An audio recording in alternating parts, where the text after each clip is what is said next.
भगवान विष्णु अंतर्ध्यान हो गए और भगवान शंकर ने कुछ देर बाद क्या देखा कि फूलों के बगीचे में एक परम सुंदरी कन्या गेंद खेल रही है, साड़ी पहने हुई है, बड़ी सुंदर लग रही है। जब हवा चलने लगती तब कभी उसके माथे से साड़ी उड़ जाती थी। तो जब शंकर भगवान ने मोहिनी के रूप का दर्शन किया तो शंकर भगवान भी मोहित हो गए। जो शंकर भगवान किसी से मोहित नहीं होते थे, वे शंकर भगवान आज मोहिनी भगवान के रूप पर मोहित हो गए। और क्या किया उन्होंने, मोहिनी भगवान के पीछे पड़ गए और पार्वती माता जहाँ पर खड़ी थी, पार्वती माता के सामने से निकल के मोहिनी भगवान के पीछे लगे हैं। तभी भी चलने लगे तो उनका तेज गिरने लगा पृथ्वी पर। तो उसी तेज से ये जो आभूषण होते हैं सोने चांदी के, तभी से भगवान शंकर के तेज से सोना चांदी की रचना हुई थी। सोना चांदी वहीं से उत्पन्न हुआ था। भगवान शंकर पीछे लगे हैं, लेकिन अब भगवान विष्णु जहाँ के तहाँ अपने रूप में आ गए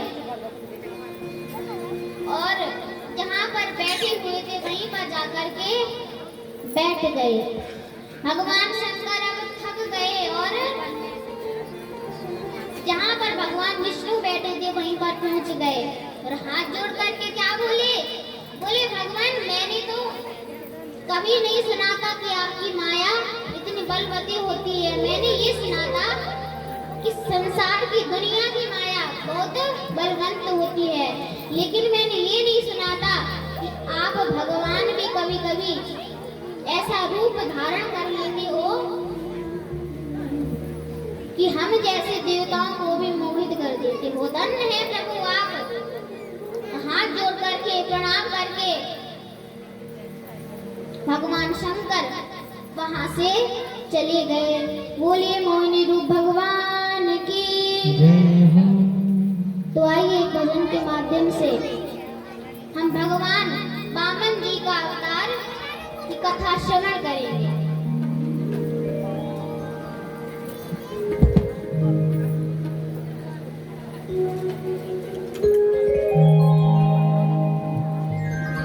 काजल डारू किरकिरावे,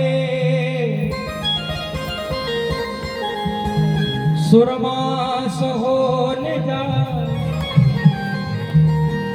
जेने नन में मोरे श्याम बसे, सुदूजा कौन समा।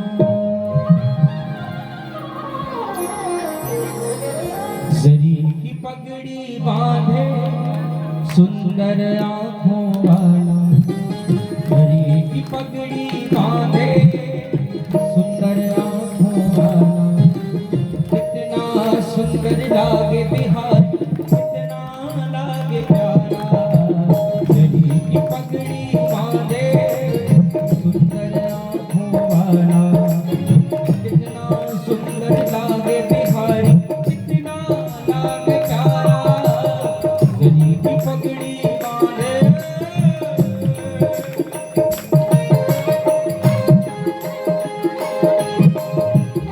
ऐसे नहीं, दोनों हाथ उठाकर ताली से राधे राधे जय हो।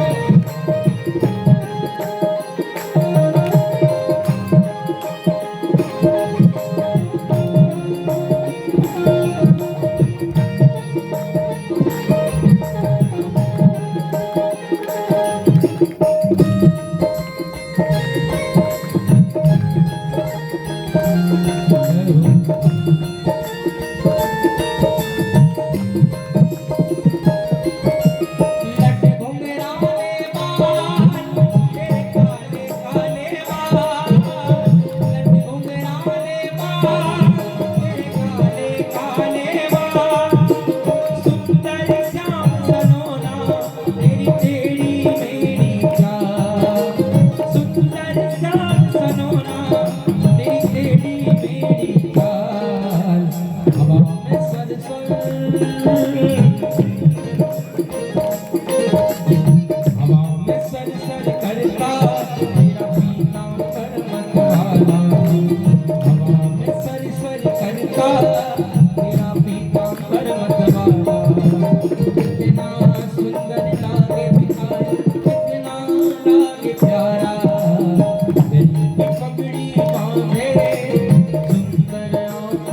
मोहवाला कितना सुंदर लागे बिहारी कितना लागे प्यारा गली की पगड़ी बांध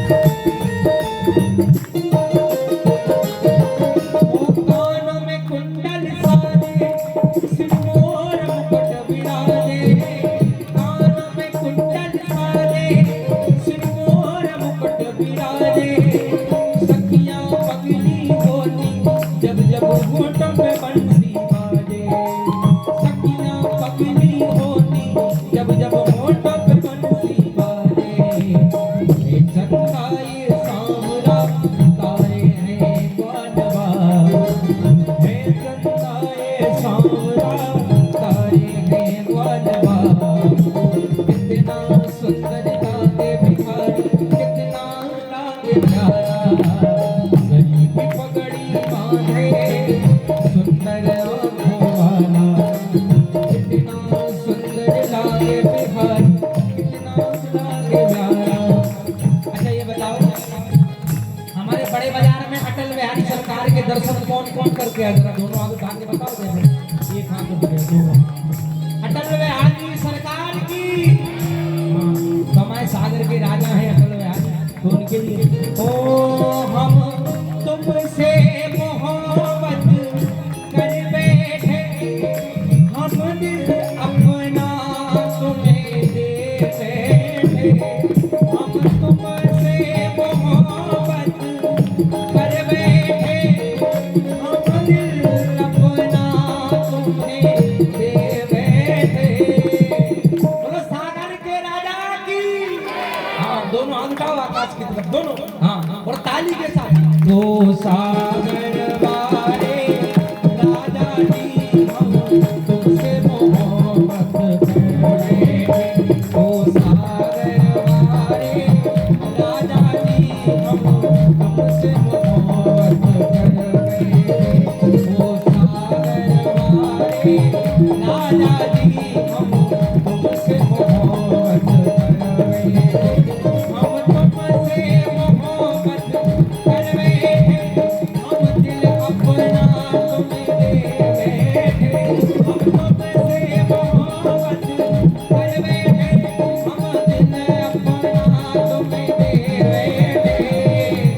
अच्छा ईमानदारी से बताना मैं जो प्रेम करता ठाकुर जी से नेक दो ही हाथ उठाओ सच्चे सच्चे वाले हाँ अटल बिहारी राजा की ठाकुर जी के जन्म की खुशी है ने आने वाले थोड़ी देर बाद हाँ मैं ठुमका उमका लगा लो जैसे ओ सागर वाले राजा जी हम तुमसे मोहब्बत कर बैठे ओ सागर वाले राजा जी हम तुमसे मोहब्बत कर बैठे जय हो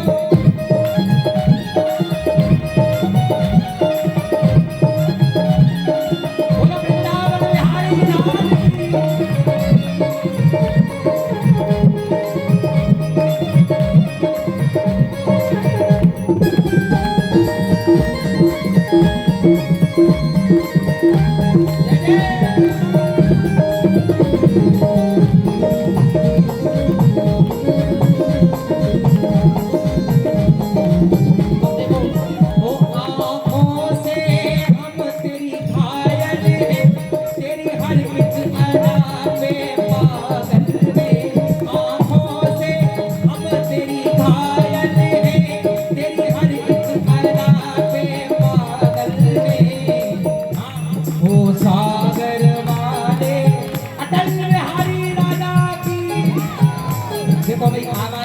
सागर वालों की जोरदार आवाज लगाओ और हर क्षेत्र में नारियां आने और नारियों की संख्या भी ज्यादा है। जैसे लाज रख लो मैया, अटल बिहारी राजा की।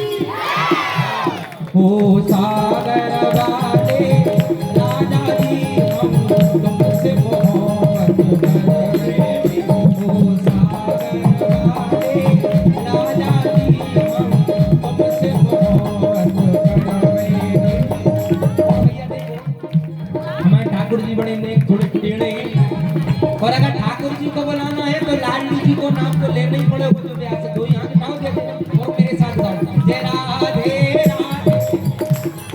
इंस्ट्रूमेंट स्लो रखना, आवाज आनी चाहिए। जय राधे राधे आने वालों की आवाज आ रही, पीछे वालों को नेक व्रत है का नेक दो यहाँ के गाओ देते जय राधे राधे जय राधे राधे जय राधे राधे।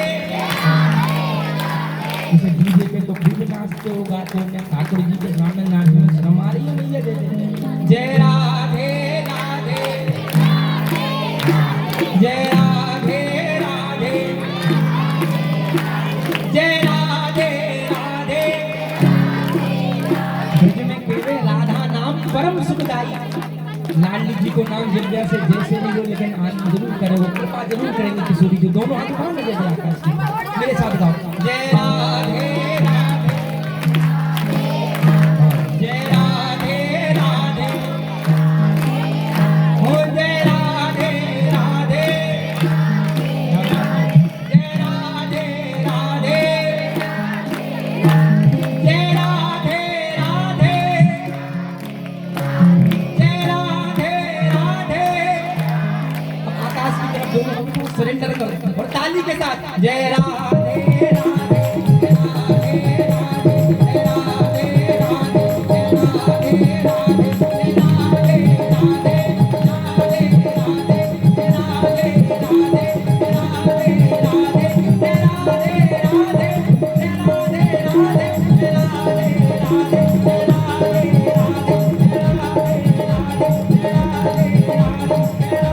राधे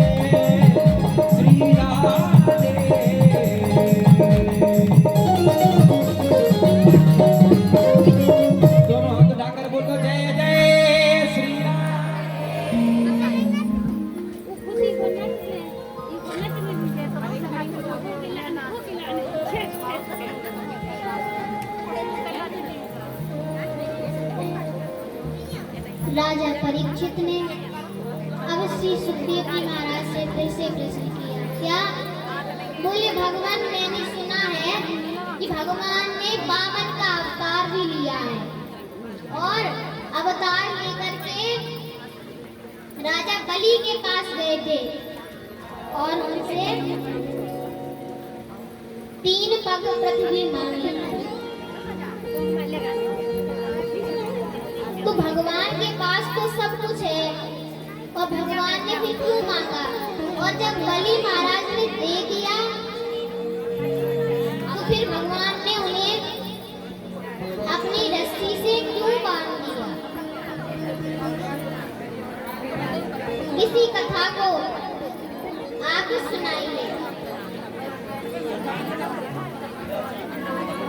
तब सुखदेव जी महाराज बोले राजन परीक्षित, देवासुर संग्राम में देवताओं ने दैत्यों को हरा दिया था और जो दैत्यों के राजा थे राजा बलि, उनके प्राण ले लिए थे।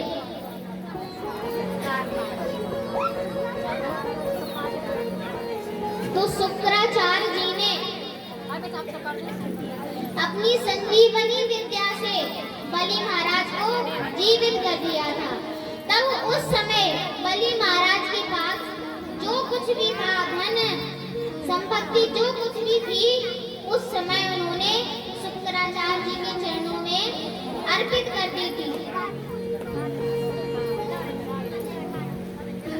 और उनसे कहा था भगवान हमें स्वर्ग पर राज्य मिल जाए, हम स्वर्ग पर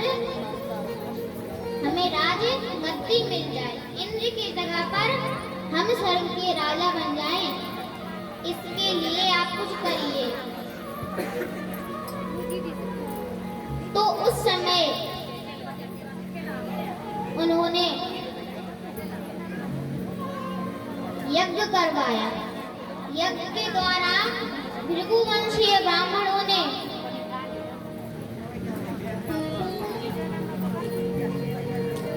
शुक्राचार्य जी जो यज्ञ करवा रहे थे, तो भृगुवंशीय ब्राह्मणों की कृपा से बलि महाराज को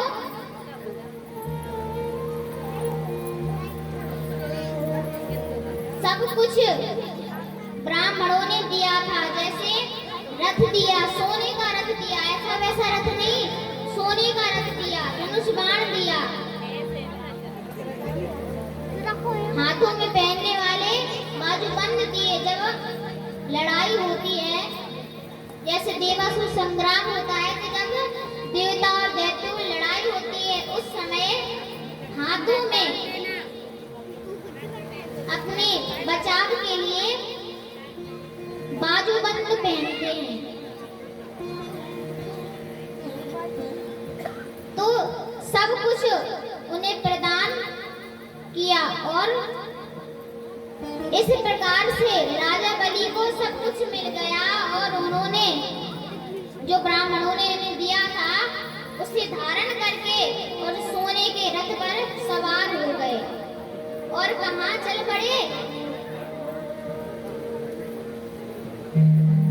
जहाँ पर देवताओं का स्थान है, जहाँ पर देवता लोग रहते हैं, वहीं पर चल पड़े और अलकापुरी में जाकर के उन्होंने चढ़ाई कर दी। बोले अब तो हमारे पास सब कुछ है, ब्राह्मणों की कृपा भी है, अब तो हम सब कुछ कर सकते हैं। और वहां पर चढ़ाई कर दी।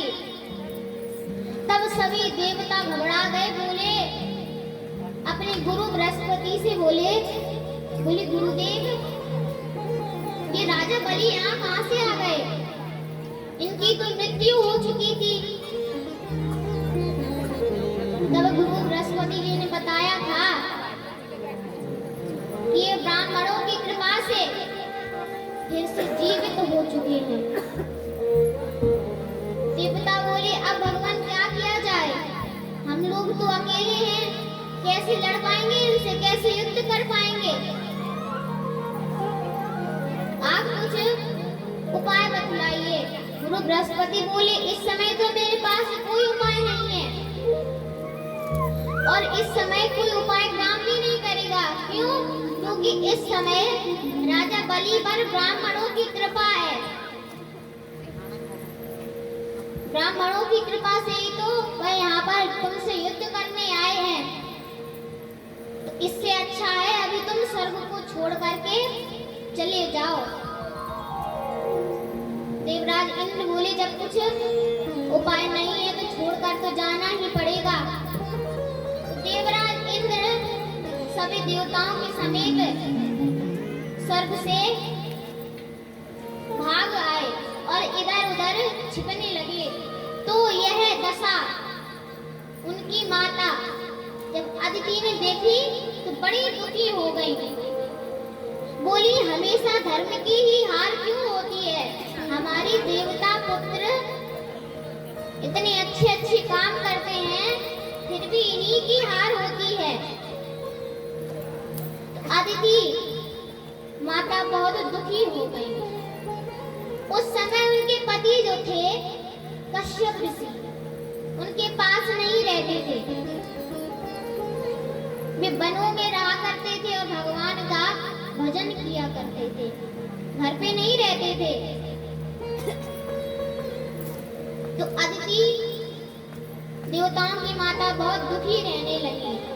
तो एक दिन कश्यप ऋषि उनके पति का उनके आश्रम में आगमन हुआ, आश्रम में पधारे। तो जब अदिति को दुख से भरे हुए देखा कश्यप जी ने, तब वे आकर के बोले देवी आपको किस बात की चिंता सता रही है? पूजा में कोई गलती तो नहीं हो गई, बताइए, मैं उसका समाधान ढूंढूंगा। ब्राह्मणों से आपका अपमान तो नहीं हो गया, या ब्राह्मण लोग जैसे भिक्षा मांगने आया करते हैं तो आपने तो ब्राह्मण लोगों का अपमान नहीं कर दिया। बताइए देवी क्या बात है। उस समय अदिति बोली, स्वामी ये कुछ तो नहीं है, लेकिन आप देख रहे हैं मेरे पुत्र देवताओं की हार हुई है, मतलब धर्म की हार हुई है, और जब मेरे पुत्रों की हार होती है तब मुझे बहुत दुख होता है। तो आप कुछ उपाय बताइए कि मेरे देवता पुत्र हैं वो फिर से जैसे रहते थे स्वर्ग में फिर से रहने लगे, आप उपाय कीजिए। कश्यप जी बोले, देवी आप कह तो ठीक रही हो कि धर्म की हार हुई है, लेकिन यहाँ संसार में ना तो कोई किसी का पुत्र है ना कोई किसी का पिता है, सभी लोग यहाँ पर माया से बने हुए हैं, और अदिति भी अपने पुत्रों की चिंता कर रही हैं। तो कश्यप जी बोले, चलो देवी जब आपने कहा है तो मैं इसका उपाय बताता हूँ। देखो मैं आपको एक व्रत बताता हूँ, मैं आपको जैसा जैसा बताता जाऊंगा आपको बिल्कुल वैसा ही करना है। इस व्रत का नाम है पयोव्रत। इसकी विधि यह है कि फाल्गुन के महीने में शुक्ल पक्ष में 12 दिन तक व्रत रहना है, और यह व्रत अपने मन से नहीं करना है, अपने पति देव की आज्ञा लेकर के करना है। यदि आपके पति कह दें तभी यह व्रत को आप लोग कर सकती हैं। तो कश्यप जी ये भी बता रहे हैं कि किसी माताओं को पुत्र नहीं हो रहा हो तो वे यह व्रत कर सकती हैं। इस व्रत को करने से उनको पुत्र की बहुत जल्दी प्राप्ति हो जाएगी। कश्यप जी ये कह रहे हैं।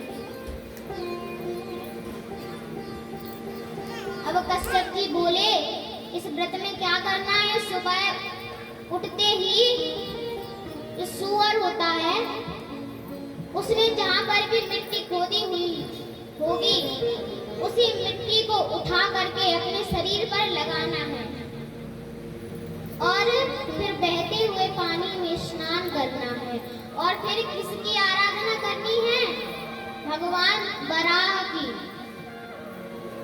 आराधना करनी है। कैसे कि भगवान आपने रसातल में डूबी हुई पृथ्वी का उद्धार किया,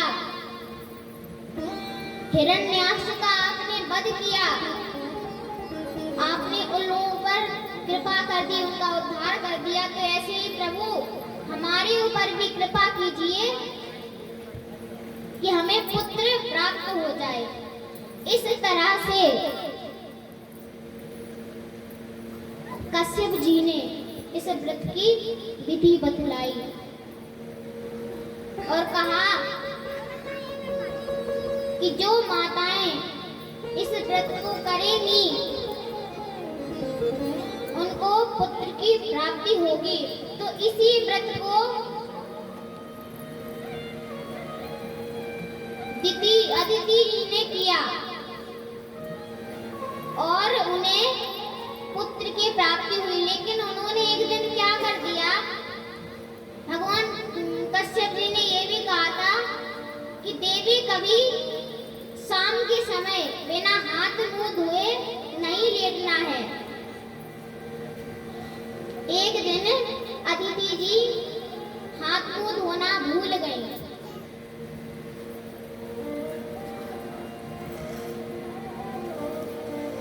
तो उस समय क्या हुआ, जो देवराज इंद्र थे उनके घर में प्रवेश कर गए और उनके गर्भ में जो बालक था उस बालक के उन्होंने टुकड़े टुकड़े कर दिए। तो वह बालक रोने लगा कि आप हमें क्यों मार रहे हैं? हम तो आपके सगे भाई और सगा भाई, कभी ऐसा करता है? आप क्यों मार रहे हैं हमें? तब देवराज इंद्र ने कहा, चुप हो जाओ, मत रो, मैं अब तुम्हें नहीं मारूंगा।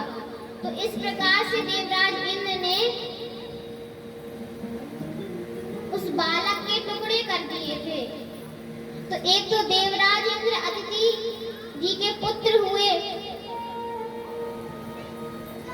और दूसरे जो टुकड़े किए थे उनके भी अलग अलग पुत्र बनते गए। तो इस प्रकार से देवराज इंद्र को मिला करके उनके 50 पुत्र हो गए, जो मरुदगण के नाम से कहलाए। इसकी कथा कश्यप जी ने अदिति जी से कही। अदिति जी ने विधि पूर्वक इस व्रत को किया और उनके सामने भगवान प्रकट हो गए। भगवान बोले, देवी आपने मेरी बहुत अच्छी आराधना की है, आप वरदान मांगिए, आपको क्या चाहिए? उस समय अदिति जी कहती हैं, भगवान मुझे कुछ नहीं चाहिए, बस मेरे पुत्रों को फिर से राजगद्दी मिल जाए, मेरे पुत्र जैसे थे जहाँ के तहाँ हो जाएं, उनका राज्य फिर से स्वर्ग पर हो जाए, आप ऐसी कृपा कर दीजिए। तब भगवान बोले, हाँ देवी, तुम्हारे पुत्रों को फिर से स्वर्ग को मिल जाएगा, लेकिन आप एक बात किसी को मत बताना, क्या? कि मैंने आपको साक्षात दर्शन दिए, इस बात को आप गुप्त रखना। इस प्रकार से भगवान की कृपा से स्वर्ग में देवताओं का फिर से राज्य हो गया। लेकिन बलि महाराज जब तक इंद्र उस स्वर्ग को छोड़ करके चले गए थे, तब तक राजा बन चुके थे। बलि महाराज का राज्य हो चुका था। तो भगवान ने उसी समय इसका अवतार धारण किया, वामन जी का अवतार धारण किया और अदिति जी के गर्भ से प्रकट हो गए। तो जब उनका अवतार हुआ तो सभी लोग उनके दर्शन करने के लिए अदिति जी के आश्रम में पधारे और सभी ने उनको आशीर्वाद दिया और सभी उनको आशीर्वाद दे करके चले गए। और जो लोग वहां पर आए थे उन्होंने उनको कुछ ना कुछ भेंट दी। किसी ने जैसे माला दी, किसी ने छत्र दिया, जो वामन भगवान अपने ऊपर छत्र लगा करके गए थे, किसी ने छत्र दिया, किसी ने कमंडल दिया, किसी ने कुछ दिया, किसी ने कुछ दिया। अब तो बढ़िया वामन भगवान पहुंच गए छोटे से बालक के रूप में, कहां? जहां बलि का यज्ञ हो रहा था, मतलब शुक्राचार्य उनसे यज्ञ करवा रहे थे, वहीं पर पहुंच गए। क्योंकि भगवान ने सोचा बड़े लोग तो भिक्षा मांगने जाते नहीं है, छोटा बालक ही तो भिक्षा मांगने जाता है, तो इसलिए भगवान ने छोटा रूप लिया। पहुंच गए जहाँ पर अश्वमेध यज्ञ हो रहा था, वहीं पर पहुंच गए। तो जब बलि जी ने भगवान को आते हुए देखा, बलि जी ने समझा इतने छोटे बालक हैं, बलि जी ने समझा ब्राह्मण है, संत महात्मा है, क्योंकि उनका स्वरूप बिल्कुल बलि महाराज गए और उनके सामने हाथ जोड़ करके खड़े हो गए। बोले भगवान आइए, आपका यह शुभ आगमन हमारे घर पर कैसे हुआ? मैं तो धन्य हो गया, मेरे यहाँ पर आप जैसे ब्राह्मण पधारे। अब बलि भगवान वामन को अंदर ले गए और आसन पर बिठा दिया और ब्राह्मण समझ करके उन्होंने उनके चरणों को भी जल से धोया। तो विचार की बात यह है कि भगवान के चरणों को धोया तो वह अब साधारण जल नहीं था, अब वह गंगा जल बन चुका था, क्योंकि जिसने साक्षात भगवान के चरणों को धो लिया और जिस जल से धोया हो वह साधारण जल तो रह नहीं सकता, इस कारण से वह गंगा जल बन चुका था। इस कारण से उन्होंने बलि जी ने वामन भगवान के चरण पखारे और बैठ गए और क्या बोले? बोले भगवान आपका आगमन बड़ा ही शुभ हुआ है, मुझे बहुत अच्छा लगा कि आप मेरे यहाँ पधारे। अब आप अपनी इच्छा बतलाइए कि आप किस कारण से यहाँ पधारे हो। तो बलि की बात सुनकर भगवान क्या कहते हैं कि मैं कुछ लेने नहीं आया हूँ, मैं बस आपसे एक छोटा सा दान लेने आया हूँ। क्या? कि आप मुझे 3 पग पृथ्वी दे दीजिए, तो जब हमारे द्वार पर कोई कुछ मांगने आता है तो हम उसको देते हैं, आटा दे देते हैं, पैसे देते हैं। तो ऐसे ही बलि जी के घर में, बलि जी के द्वार पर साक्षात भगवान आए हैं। क्या मांगने? कुछ दान मांगने के लिए, कुछ लेने के लिए। तेरे द्वार खड़ा भगवान भगत भर दे तू, तेरा होगा बड़ा एहसान।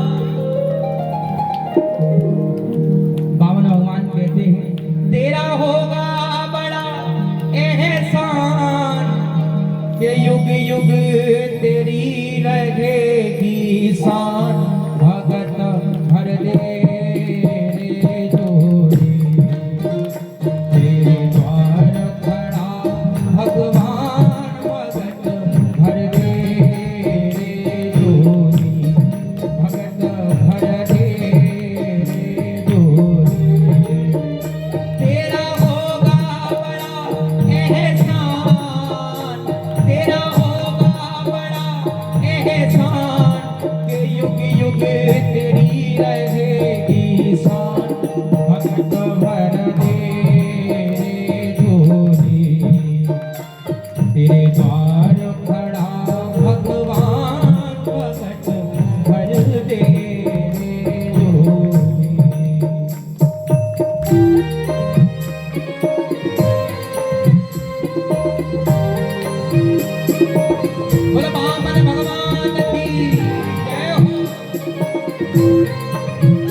Oh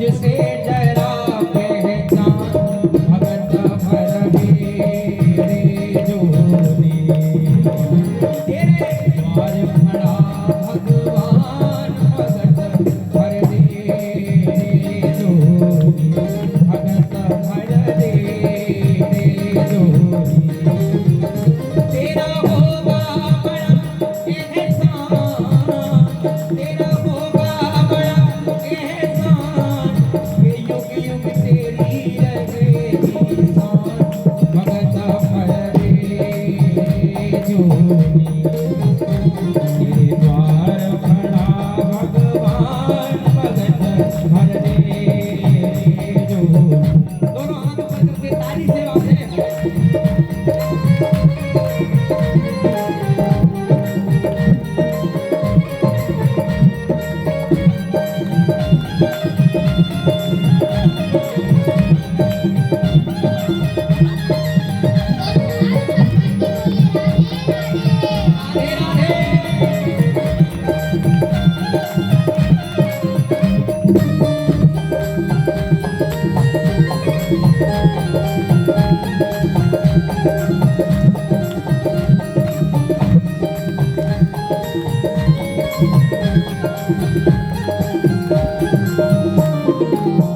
आज लौटा दे सर्वस्व अपना मान ले गहना मेरा आज लौटा दे सर्वस्व अपना मान ले गहना मेरा मिट जाएगा पल में तेरा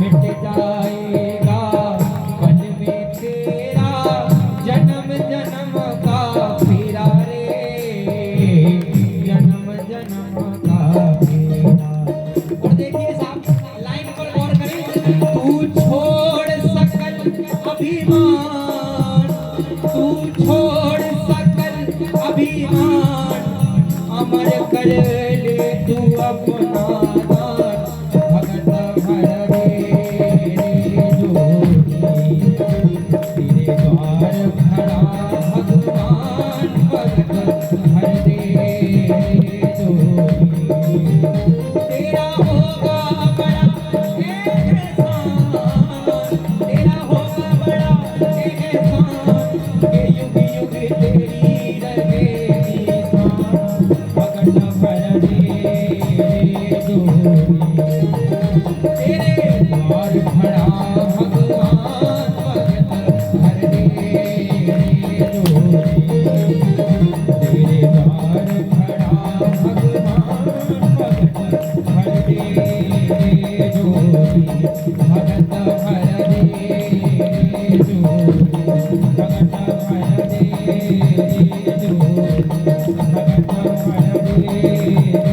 जोनी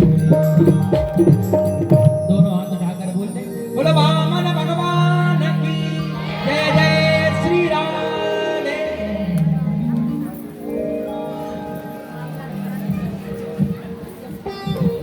अब वामन भगवान की बात सुनकर के बलि महाराज बोले अरे भगवान आप केवल इतना मांगने के लिए यहाँ पर आए थे मेरे हिसाब से तो आपने अभी कुछ नहीं मांगा आप और कुछ मांग लीजिए आपको यदि अपना विवाह कराना हो तो मैं सुंदर ब्राह्मण की कन्याओं से आपका विवाह करा दूंगा आपको जो चाहिए सो मांग लीजिए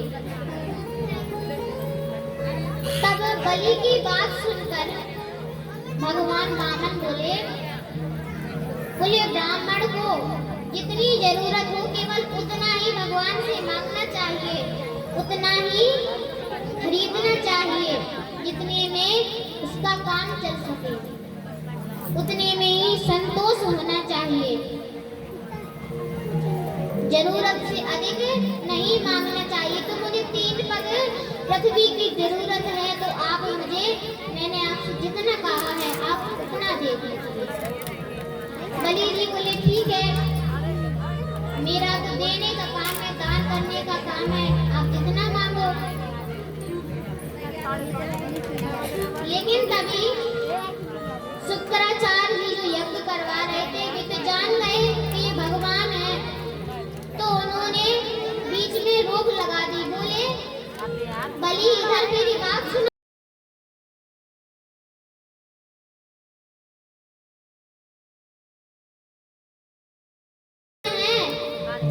तीन पग पृथ्वी में तुम्हारा सब कुछ ले लेंगे। इतनी मुश्किल से तुम्हारे पास इतनी धन संपत्ति आई है, स्वर्ग आया है, ये सब कुछ तुम्हारा ले लेंगे। लेकिन बलि बोले गुरुदेव मैं प्रहलाद जी का पौत्र हूँ, और जो कहकर के पीछे हट जाता है वह तो एकदम मुर्दे के समान माना जाता है। तो मैंने जब इनसे कह दिया है कि मैं 3 पग पृथ्वी दूंगा तो मैं इन्हें अवश्य दूंगा, फिर उसके लिए मुझे कुछ भी करना पड़ेगा।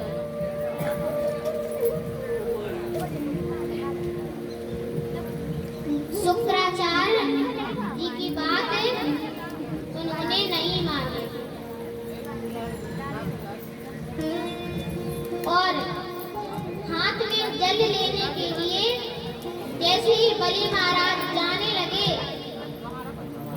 तो जिस टोटी से उन्हें पानी लेना था हाथ में, उससे पानी नहीं निकल रहा था। तो बलि महाराज ने क्या कहा, बोले प्रभु इस नल में से तो पानी ही नहीं निकल रहा है, अब संकल्प पाठ मेरा कैसे पूरा होगा। तब वामन भगवान बोले जरा मुझे दिखाना, मैं देखूं क्या खराबी आ गई है इसमें। तो उस टोटी में से पानी इसलिए नहीं निकल रहा था क्योंकि जब शुक्राचार्य की बात बलि ने नहीं मानी तो शुक्राचार्य जी के यजमान कौन है, बलि, और जब बलि के पास से सब कुछ चला जाएगा तो शुक्राचार्य जी को कैसे देंगे पैसे। तो इसलिए उनकी रक्षा के लिए कि जब जल नहीं निकलेगा तो इनका संकल्प पाठ पूरा नहीं होगा, तो ये इनको 3 पग पृथ्वी नहीं दे पाएंगे। इस कारण से शुक्राचार्य जी उस टोटी में घुसे हुए थे। तो जैसे ही भगवान गए, भगवान ने कुशाली हाथ में और उस टोटी में घुसेड़ दी, तो शुक्राचार्य जी की एक आंख फूट गई। शुक्राचार्य जी एक आंख खो बैठे। इसका संत महापुरुष यह कारण बताते हैं कि शुक्राचार्य जी दान धर्म में रोक टोक लगा रहे थे, बलि जी को दान धर्म नहीं करने दे रहे थे, मना कर रहे थे। तो इस कारण से उनकी एक आंख फूट गई। अब शुक्राचार्य जी एक आंख टूट गई। फिर इसके बाद बलि ने अपना संकल्प पाठ पूरा किया। अब बलि शुक्राचार्य जी से बोले गुरुदेव क्षमा करना, लेकिन आप इस टोटी में क्या कर रहे थे। शुक्राचार्य जी कुछ नहीं बोले, बोले तुम जो काम कर रहे थे वो करो। अब बलि का संकल्प पाठ पूरा हुआ। जैसे ही 3 पग पृथ्वी देने जा रहे थे तो भगवान बन गए त्रिविक्रम, आकाश तक पहुंच गए, आकाश इतने लंबे हो गए। अब 3 पग पृथ्वी भगवान नाप रहे हैं। सबसे पहले उन्होंने बलि जी के घर से एक पैर रखा तो स्वर्ग तक गया, दूसरा पैर रखा तो उसमें सभी लोगों को नाप लिया। अब तीसरा पैर रखने के लिए बलि के पास जगह नहीं बची, 2 पैर में ही सारी जगह भगवान ने नाप ली। तीसरा पैर रखने को उनके पास जगह नहीं बची। अब भगवान फिर से बालक बन गए और बोले बलि जी आपने तो कहा था कि हम आपको जितना आपने मांगा है आपको पूरा देंगे, लेकिन इसमें तो मेरे 3 पग पूरे नहीं हो रहे हैं। अब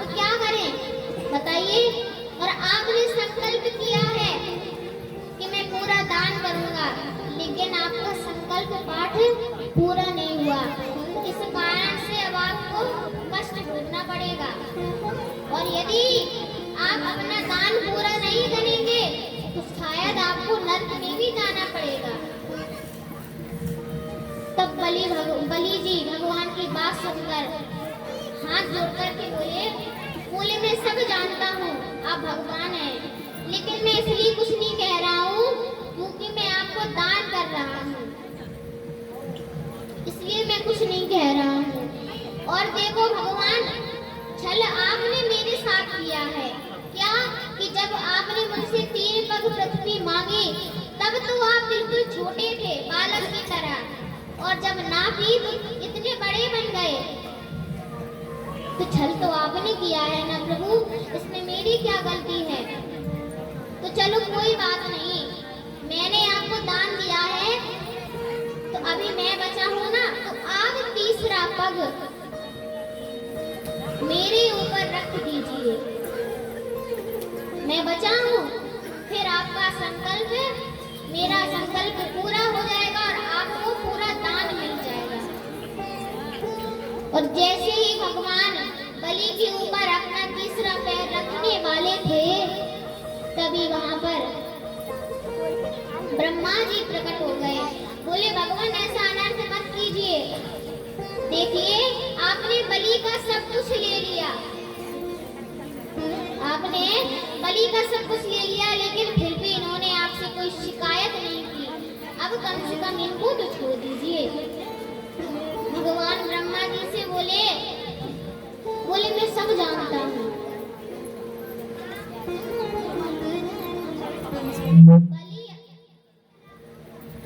बलि अपना दान पूरा करना चाहते हैं, मुझे सब मालूम है, और इन्होंने पहले ही कह दिया था कि दान पूरा करने में मुझे कुछ भी करना पड़े मैं करूँगा। तो ब्रह्मा जी बोले भगवान आप कम से कम इन्हें तो छोड़ दीजिए। ब्रह्मा जी के कहने पर भगवान ने बलि जी को छोड़ दिया और कहा आप मेरी निगाह में पता अब क्या है, आप मेरी निगाह में संत महात्मा बन चुके हैं, आप एक बहुत बड़े दानी हैं, आपने अपना दान पूरा करने के लिए अपने आप को मेरे हवाले कर दिया, मैं आपसे बहुत प्रसन्न हूँ। तब भगवान वामन बलि जी से बोले आपके लिए मैंने एक महल बनाया है, और 1-2 दरवाजों का नहीं है वह महल, 52 दरवाजों का है, उसमें 52 द्वार हैं, तो आप जाइए और उसी महल में रहिए। तभी वहां पर बलि जी के दादा प्रहलाद वहां पर प्रकट हो गए, प्रहलाद जी भी प्रकट हो गए। तब भगवान ने कहा कि हे बलि महाराज, अब आप अकेले नहीं बल्कि अपने दादाजी को लेकर के, दादा प्रहलाद को लेकर के आप उस वामन द्वार के महल में रहेंगे। इस तरह से भगवान ने ये वरदान बलि जी को दिया और क्या कहा कि मैं अब से आपका पहरेदार बन चुका हूँ, आप जिस भी द्वार से निकलेंगे केवल मेरा दर्शन पाएंगे। अब भगवान बलि जी के कौन बन गए? पहरेदार बन गए, और पहरेदार बन के रहने लगे। 2-3 दिन बीत गए लेकिन उनका कुछ पता नहीं लगा। इधर लक्ष्मी जी ढूंढते हुए फिर रही हैं कि ऐसे कहाँ गायब हो गए। तो नारद जी पहुंच गए, श्रीमन नारायण नारायण करते हुए पहुंच गए। बोले देवी आपके पति सुतल लोक में है और वो पता पहरेदारी कर रहे हैं। उन्होंने बलि जी को वरदान दिया है, बलि जी से कहा है कि मैं आपका पहरेदार बनूंगा, इसलिए वहां रह करके पहरेदारी कर रहे हैं। अब तो वो आपके पास कभी नहीं आने वाले, अब तो वे बलि के ही पहरेदार बन चुके हैं। लक्ष्मी जी बोली अच्छा, इसी कारण से 2-3 दिन से उनका कुछ पता ही नहीं चल रहा।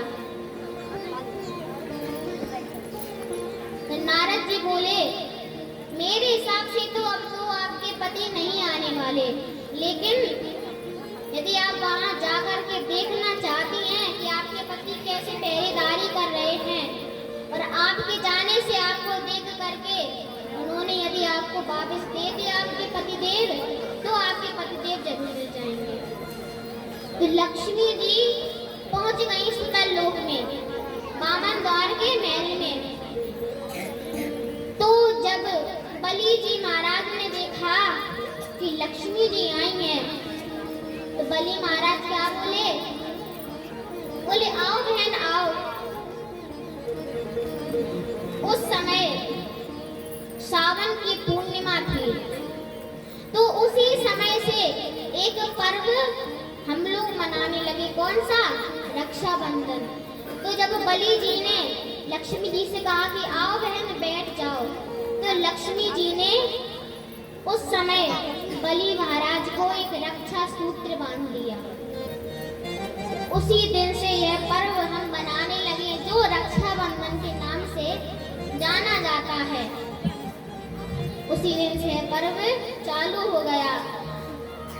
तो बलि जी के रक्षा सूत्र बांध दिया, तो लक्ष्मी जी से बलि जी बोले आपने मुझे रक्षा सूत्र बांधा है, तो मेरा तो यही फर्ज है कि मैं आपको कुछ दूं, तो आप कुछ मांगिए मुझसे। तब लक्ष्मी जी बोली मुझे और कुछ नहीं चाहिए, मुझे आपका पहरेदार बड़ा सुंदर लग रहा है, आप अपने पहरेदार को मुझे दे दीजिए। आपका पहरेदार बड़ा सुंदर है, मैं इसे अपने घर पे रखूंगी। बलि जी बोली ले जाओ, अब से आपका पहरेदार हो गया। बस लक्ष्मी जी को उनके पति फिर से मिल गए। और जब भगवान जाने लगे, तब भगवान ने शुक्राचार्य से जाते हुए कहा कि मेरे आने से जो इस यज्ञ में त्रुटि हो चुकी है, अब उस त्रुटि को दूर कीजिए और इनका यज्ञ पूरा करवा दीजिए, क्योंकि यज्ञ बीच में ही छूट गया था। तब शुक्राचार्य जी बोले भगवान आप जिस स्थान पर आ गए और आपने सब कुछ ले लिया, उस स्थान पर कुछ भी हो रहा हो, चाहे आपका नाम जप हो रहा हो, कुछ भी हो रहा हो, क्या वहां पर त्रुटि हो सकती है? लेकिन भगवान यदि आपकी आज्ञा है तो मैं आपकी आज्ञा को पूरा करता हूँ। इस प्रकार से शुक्राचार्य जी ने बलि का यज्ञ पूरा किया और भगवान बलि को आशीर्वाद देते हुए वैकुंठ लोक को लक्ष्मी जी के सहित चले गए।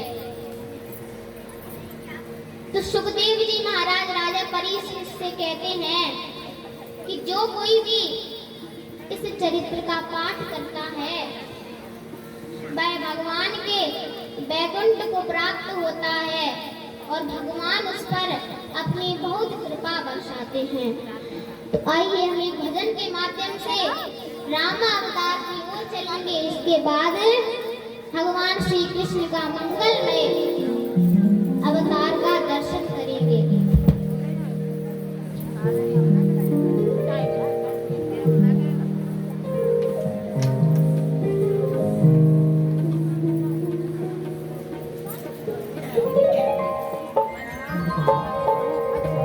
श्री राधे गोविंदा मन भजले हरि का प्यारा नाम। श्री राधे गोविंदा मन भजले हरि का प्यारा नाम है। श्री राधे गोविंदा मन भजले हरि का प्यारा नाम है।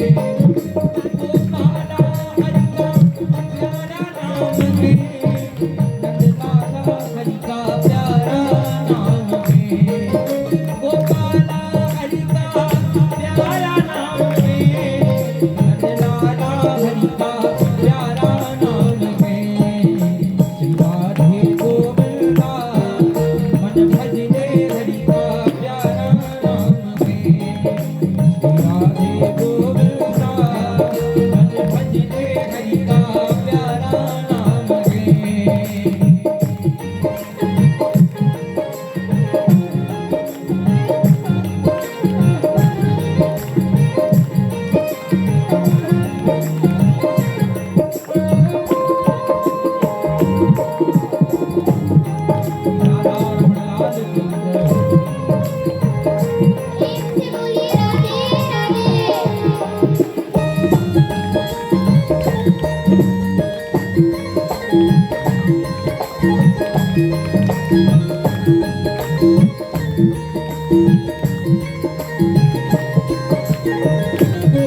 मुकुट सिर गले बनमाला केसर तिलक लगाए केसर तिलक लगाए मोर मुकुट सिर गले बनमाला केसर तिलक लगाए केसर तिलक लगाए वृंदावन की कुंज गलन में सबको नाच नचाए वृंदावन की कुंज गलन में सबको नाच नचाए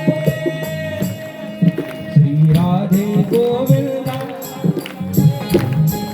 मन भजले हरि का प्यारा नाम है श्री राधे गोविंदा मन भजले हरि का प्यारा नाम है जय गोपाला जय नंदलाला जय गोपाला जय नंदलाला जय गोपाला जय नंदलाला जय गोपाला जय नंदलाला श्री राधे गोविंदा मन भजले हरि का प्यारा नाम है श्री राधे गोविंदा मन भजले हरि का प्यारा नाम है मन भजले हरि का प्यारा नाम है मन भजले हरि का प्यारा नाम है दोनों हाथ उठाकर जय जय श्री राम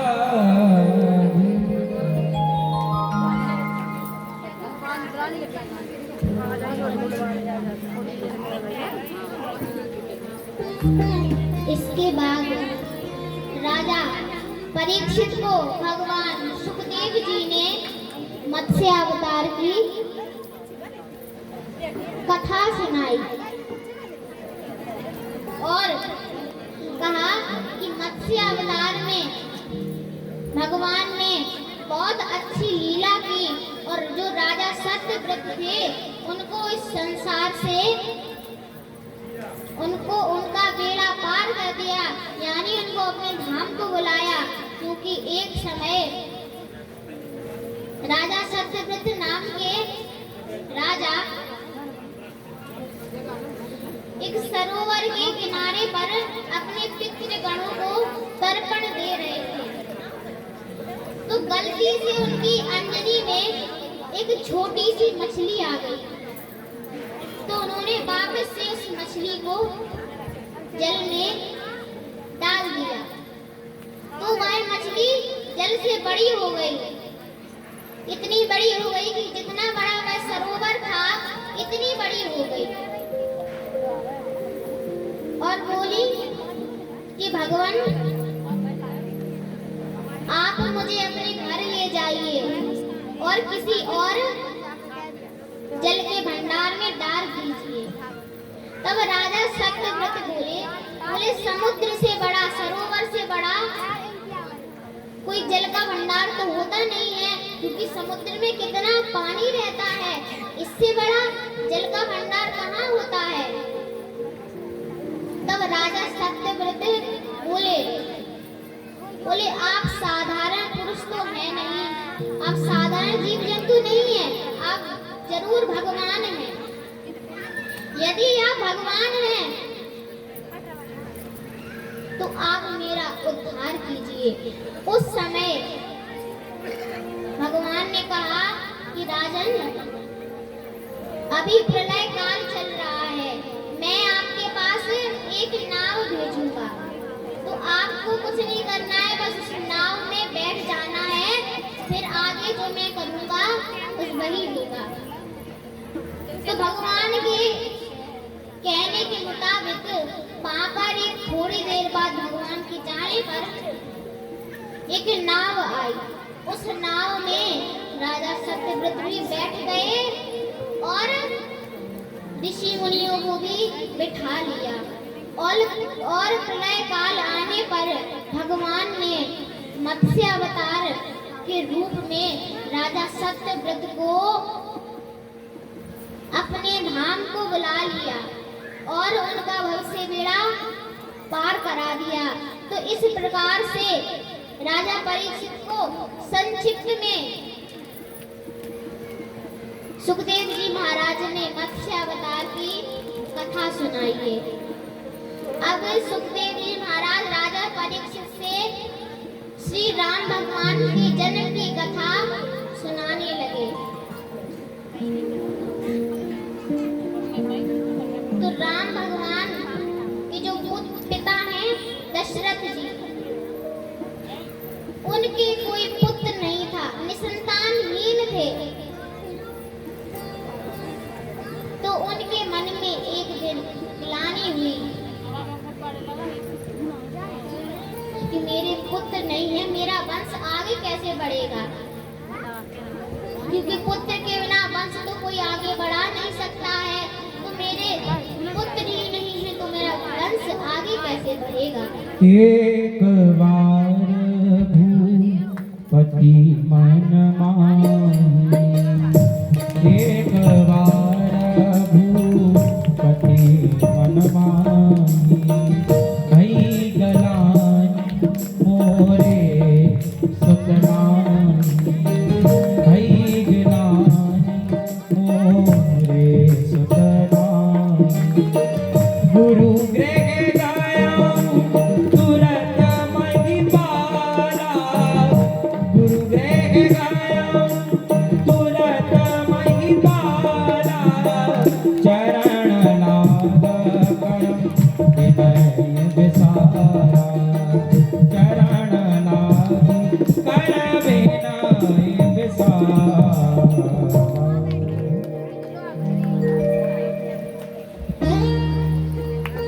तो राजा दशरथ के मन में ग्लानि हुई कि मेरा वंश आगे कैसे बढ़ेगा। तो वे दुखी होकर के अपने गुरु वशिष्ठ जी के पास पहुंचे। बोले गुरुदेव, मेरे यहाँ पर पुत्र नहीं है, मेरा वंश आगे कैसे बढ़ेगा, आप ही बताइए, मैं क्या करूं। तब वशिष्ठ जी ने उस समय श्रृंगी ऋषि को बुलवाया। निज दुख सुख सब गुरु ही सुनावा, निज दुख सुख सब गुरु ही सुनाया, कहो वशिष्ठ बहुविधि समुदाय, कहे वशिष्ठ बहुविधि समुदाय। धरो धीर मुइये सुतचारी, धरो धीर मुइये सुतचारी, त्रिभुवन विरत भगत में भारी, त्रिभुवन विरत भगत में भारी।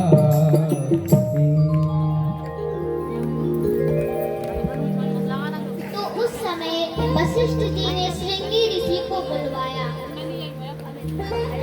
और वशिष्ठ जी ने कहा कि आपको पुत्रेष्टि यज्ञ करवाना है, यानी पुत्र के लिए यज्ञ करवाना है, क्योंकि राजा दशरथ को पुत्र नहीं हो रहा है। तो इस कारण से श्रृंगी ऋषि को बुलवाया गया और उनके द्वारा क्या हुआ, पुत्रेष्टि यज्ञ करवाया गया। तो पुत्रेष्टि यज्ञ हुआ, उस यज्ञ में साक्षात अग्निदेव प्रकट हुए और अपने हाथ में बढ़िया एक खीर का पात्र लिए थे, उसमें खीर थी, पायस थी। उन्होंने राजा दशरथ के हाथ में देते हुए कहा, राजन, आप अपनी रानियों के पास जाइए और इस खीर को प्रसाद के रूप में उन लोगों को खिला दीजिए। इस खीर से उन लोगों को पुत्र हो जाएगा, आपकी रानियों को पुत्र हो जाएगा। तो देखिए बंधुओं, महाराज दशरथ ने किस प्रकार से वह खीर रानियों में बांटी, इसको सुनिए। अर्ध भाग कौशल्या दीना, अर्ध भागे को संजय दीना,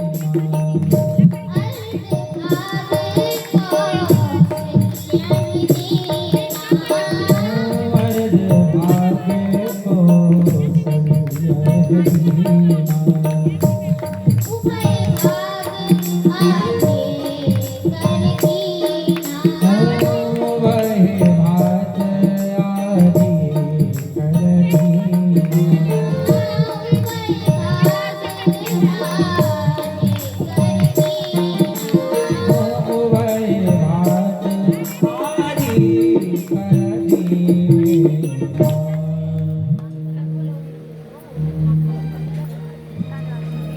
उन्होंने खीर का आधा भाग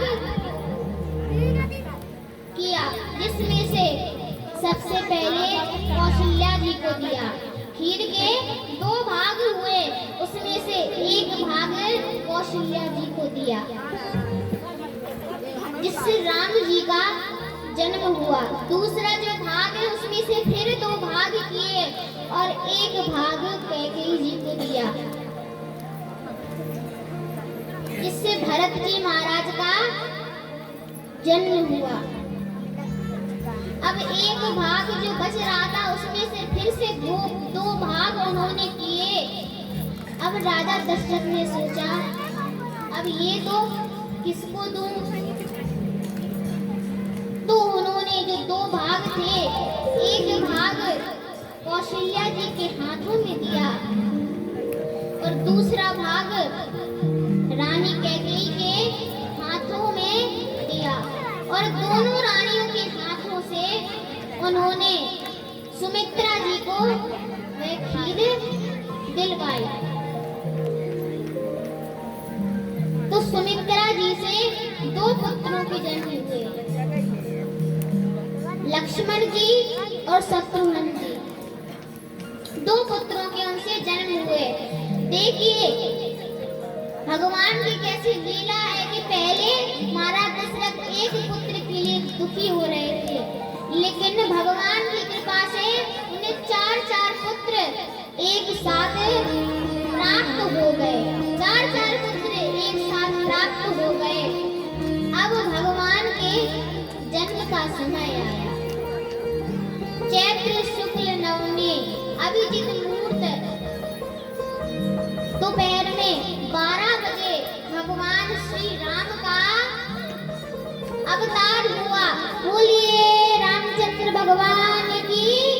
भय प्रकट कृपाला दीन दयाला कौशल्या हितकारी हरषित महतारी मुन मन मारी अद्भुत रूप विचारी लोचन अभिरामा तनु घन श्यामा निज आयुध भुजधारी भूषण वनमाला नयन विकाला शोभा सिंधु फणारी करणी करजोड़ी हस्तुति तोरी देवी करम अनंता माया मन ज्ञाना निज अमाना वीर पुराण बनलता करुणा सुख सागर सब गुण आदर लीला में सुधि संता शोभा महित लागी जनानुरागी भयो जगत श्रीकंता ब्रह्मांड निकाया निर्मित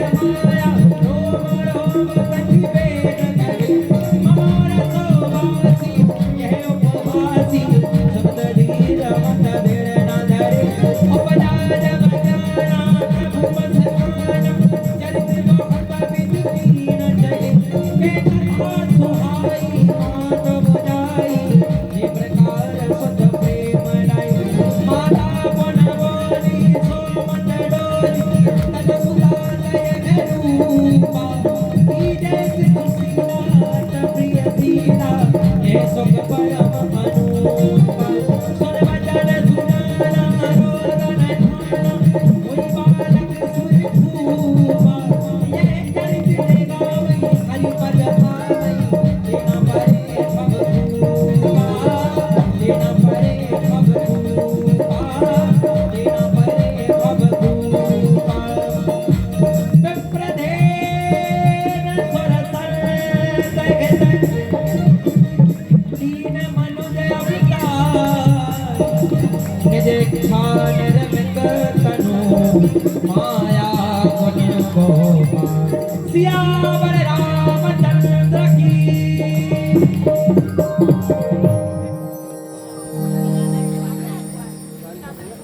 भगवान का अवतार हो गया। भगवान जब बड़े हुए, भगवान ने अनेक प्रकार की लीला की, और जब उनकी 15 वर्ष की उम्र हो गई, 15 वर्ष की आयु में विश्वामित्र जी के साथ वे बक्सर में गए, क्योंकि विश्वामित्र जी को दैत्य बहुत परेशान करते थे। उनको भगवान का पूजन नहीं करने देते थे। जब विश्वामित्र जी बक्सर में पूजन करते तो वहां पर आकर के दैत्य लोग उनकी यज्ञ को भंग करने लगते। तो इस कारण से विश्वामित्र जी भगवान श्री राम को दशरथ जी से मांग करके ले गए। भगवान श्री राम को ले गए और उनके साथ उनके भाई लक्ष्मण जी को ले गए। लक्ष्मण जी को ले गए और उधर जाकर के भगवान ने बहुत से दैत्यों का वध किया और विश्वामित्र जी सीधे वहां से बक्सर से ले गए कहाँ? मिथिलापुरी, जनकपुरी, जहां पर जनक जी धनुष यज्ञ करवा रहे थे। वहां पर धनुष यज्ञ हो रहा था, वहीं पर लिए गए। उस धनुष यज्ञ में भगवान श्री राम अपने भाई लक्ष्मण जी के सहित, गुरु जी के सहित गए थे और वहां पर जाकर के भगवान श्री राम ने धनुष भंग किया, धनुष को तोड़ा। तो जनक जी ने यह शर्त रखी थी कि जो इस धनुष को तोड़ लेगा उससे मैं अपनी पुत्री का विवाह करा दूंगा। तो भगवान श्री राम ने वहां पर धनुष को तोड़ दिया, उसके 2 टुकड़े कर दिए। तो उनका विवाह सीता जी से हुआ। उनके साथ उनके 3 भाइयों का भी विवाह हुआ। विवाह के बाद भगवान अयोध्या में आए तो दशरथ जी की इच्छा हुई कि अब पुत्रों के विवाह भी हो गए हैं, अब मैं बूढ़ा हो चुका हूँ, अब मुझे अपनी राजगद्दी अपने बड़े पुत्र राम को सौंप देनी चाहिए। दशरथ जी ने यह विचार किया और राम जी को राजगद्दी देनी चाहिए। लेकिन क्या हुआ कि जो राजा दशरथ की पत्नी थी कैकेयी, उन्होंने मना कर दिया, क्योंकि जो मंथरा थी राजा दशरथ की पटरानी, वह जो थी, उन्होंने कैकेयी जी की बुद्धि को उलट दिया था। उनसे कहा कि देखो कैकेयी जी, मंथरा ने कहा देखो कैकेयी जी, यदि राम जी राजा बन जाएंगे तो उनकी माता जो है वह कौन बन जाएंगी? रानी। फिर रानी बन करके रहेंगी और आप नौकरानी बन करके रहेंगी।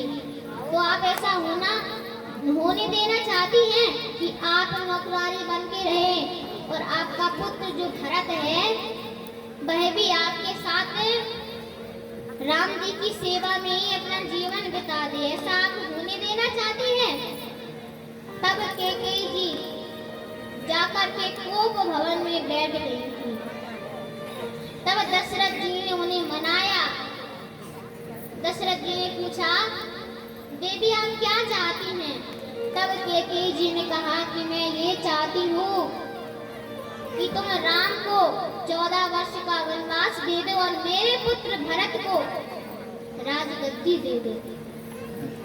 तभी दशरथ जी के प्राण भगवान श्री राम के वियोग में निकल गए थे, क्योंकि जब भगवान श्री राम वन की ओर जाने लगे थे उस समय राजा दशरथ ने उनके वियोग के कारण अपने प्राण त्याग दिए थे। फिर भगवान वन में गए। भगवान ने वन में भी अनेक प्रकार की लीलाएं की। वाल्मीकि जी के आश्रम पर गए, अत्रि जी की कुटिया पर गए, बहुत प्रकार की लीलाएं की।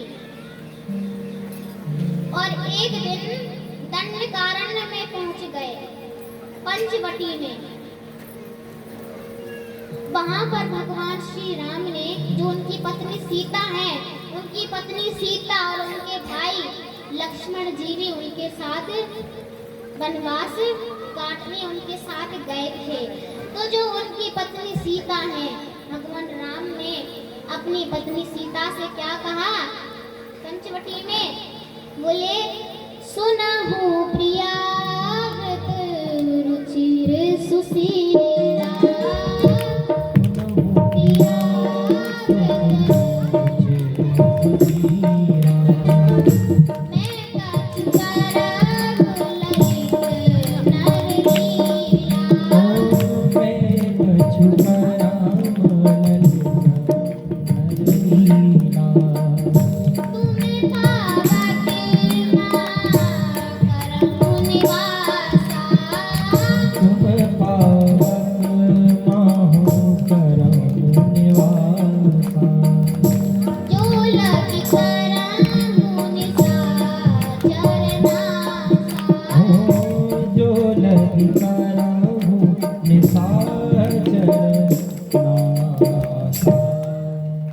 भगवान श्री राम ने अपनी पत्नी सीता से कहा, बोले सुना हूँ प्रियाव्रत रुचिर सुशीला। मतलब राम जी ने संबोधित करते हुए कहा कि हे पतिव्रता स्त्री यानी मेरी पत्नी, मैं आपसे कुछ कहना चाहता हूँ क्या कि मुझे एक नर लीला करनी है, मनुष्य लीला करनी है।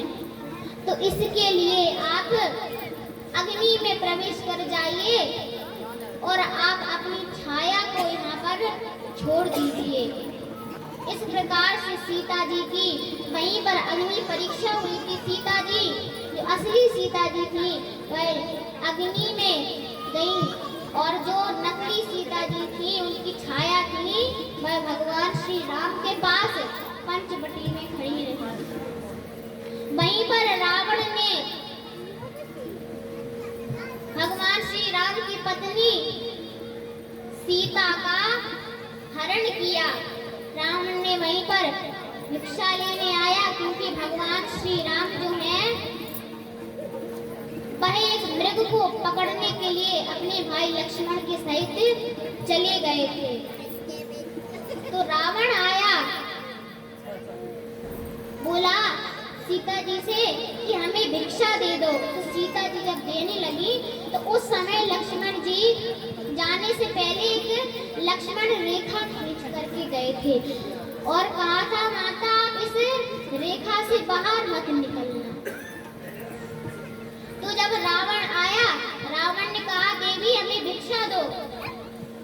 तो माता सीता उन्हें भिक्षा में कंदमूल फल देने लगी। तब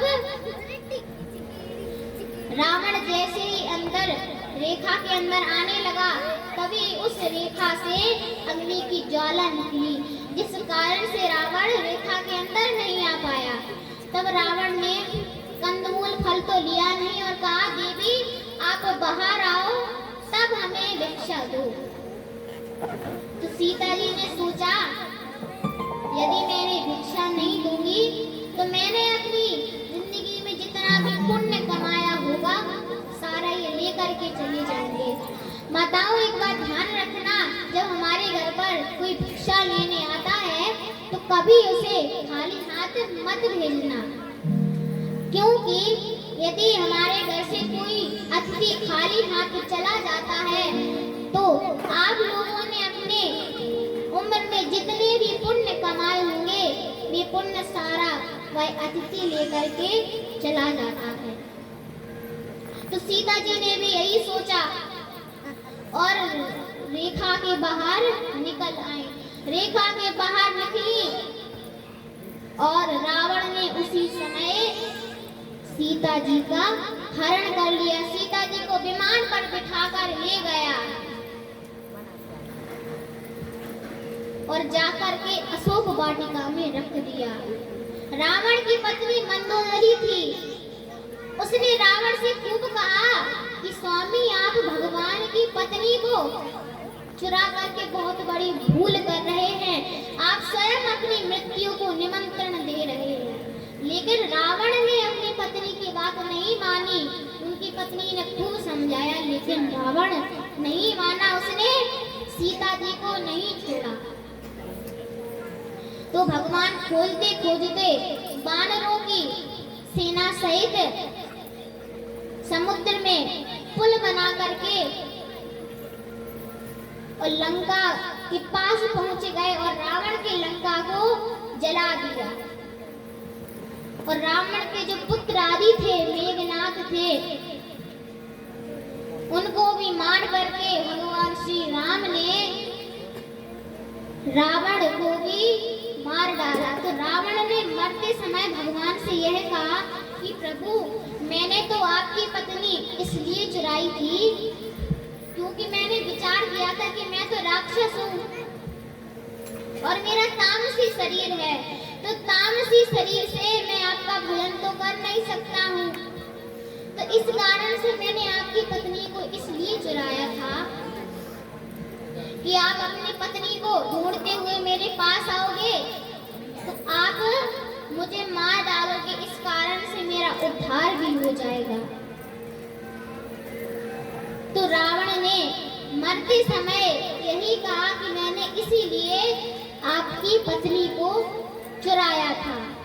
इस प्रकार से भगवान ने रावण का वध किया और अपनी पत्नी सीता को ले आए। सीता जी की अग्नि परीक्षा हुई और जब भगवान श्री राम वन की ओर आ रहे थे, तब उस समय भरत जी ने भगवान श्री राम से कहा था क्या कि प्रभु, मैं आज से ही दिन जोड़ना प्रारंभ कर दूंगा। जिस दिन 14 वर्ष हो जाएंगे, उस दिन यदि आप नहीं आए तो मैं उसी दिन अपने प्राण त्याग दूंगा और आप जब आएंगे तो आप मेरी चिता को देखेंगे, यदि आप समय पर नहीं आए। तब भगवान ने जल्दी से रावण को मार करके सारी लीलाएं की और ऋषियों को दैत्यों से मुक्त कर दिया, क्योंकि रावण ने वन में रहने वाले ऋषियों को, देवताओं को बहुत परेशान कर रखा था। स्वयं शंकर जी, ब्रह्मा जी, ये देवता भी रावण के यहाँ पर उसकी सेवा करने जाया करते थे। रावण शंकर जी से क्या कहता था, आप मेरे इष्ट देव हैं तो आप प्रतिदिन मेरी लंकापुरी में आएंगे और मैं आपकी पूजा करूंगा। बताओ, हम लोग भगवान की पूजा करने खुद पैरों से चलकर जाते हैं और रावण कह रहा है आप मेरे इष्ट देव हो, आपको खुद चल करके आना होगा और मुझसे पूजा करवानी होगी। तो इस कारण से रावण के डर से शंकर भगवान भी बेचारे अपनी पूजा करवाने प्रतिदिन लंका में आया करते थे। इस कारण से भगवान ने रावण का वध किया और वध करके अपनी पत्नी सीता सहित, हनुमान जी के सहित, अपने भाई लक्ष्मण के सहित वापस अयोध्या गए। अयोध्या में जाकर के भगवान श्री राम का राज तिलक हुआ और राज तिलक के दौरान अयोध्या में भगवान श्री राम का राज्य होने लगा। बोलिए सियापति रामचंद्र भगवान की। इस प्रकार से सुखदेव जी महाराज ने परीक्षित जी महाराज से राम भगवान के जन्म की कथा सुनाई और उनकी लीलाओं का वर्णन किया। तो आइए हम अब भगवान श्री कृष्ण के जन्म की ओर चलते हैं। उससे पहले एक भजन के माध्यम से हम भगवान श्री कृष्ण के मंगलमय अवतार का दर्शन करेंगे।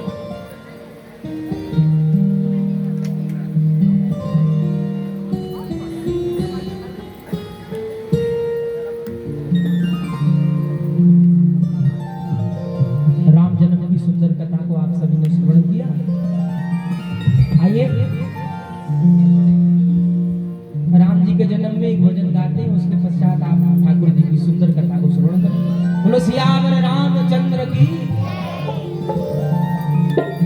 राम आएंगे तो अंगना सजाऊंगी,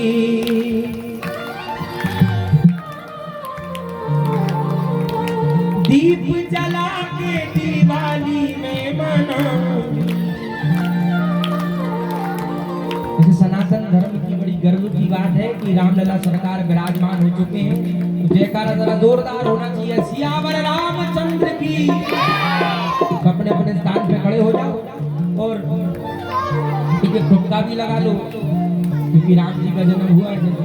मेरी झोपड़ी के भाग आज खुल जाएंगे, राम आएंगे। मेरी झोपड़ी के भाग आज खुल जाएंगे, राम आएंगे। राम आएंगे, आएंगे, राम आएंगे। राम आएंगे, आएंगे, राम आएंगे।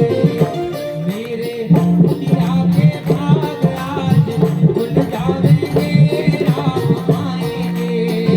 ओ मेरी झोपड़ी के भाग आज खुल जाएंगे, राम आएंगे। जय हो।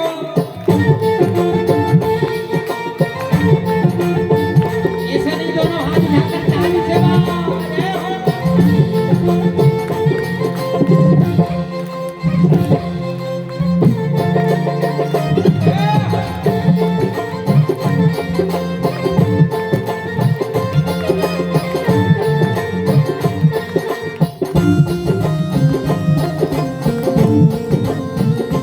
जय हो।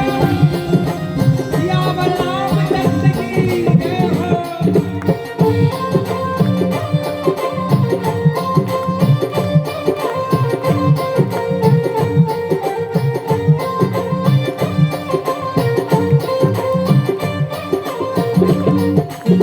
ओ राम आएंगे तो झूलना झूलाऊंगी, राम आएंगे तो झूलना झूलाऊंगी। मीठे मीठे मैं भजन को सुनाऊंगी, मीठे मीठे मैं भजन को सुनाऊंगी। मेरी जिंदगी के सारे दुख मिट जाएंगे, राम आएंगे। मेरी जिंदगी के सारे दुख मिट जाएंगे, राम आएंगे। राम आएंगे, आएंगे, राम आएंगे। राम आएंगे, आएंगे, राम आएंगे। मेरी झोपड़ी के भाग आज खुल जाएंगे, राम आएंगे। मेरी झोपड़ी के भाग आज खुल जाएंगे, राम आएंगे। देखो राम जन्म इसलिए होता है जिससे ठाकुर जी को जन्म हो गए, तो उससे पहले आप सभी की प्रैक्टिस हो जाए ठुमका लगाने की। इतनी देर से बैठे हो खड़े हो तो ठुमका भी जरूर लगा लो। जय जय सियावर रामचंद्र की। कभी बाजी वाली पड़ोसी की कसम भी देवेंगे, लेकिन ठाकुर जी को जन्म है जाए, लेकिन थोड़ी बहुत उत्सुकता बताएंगे।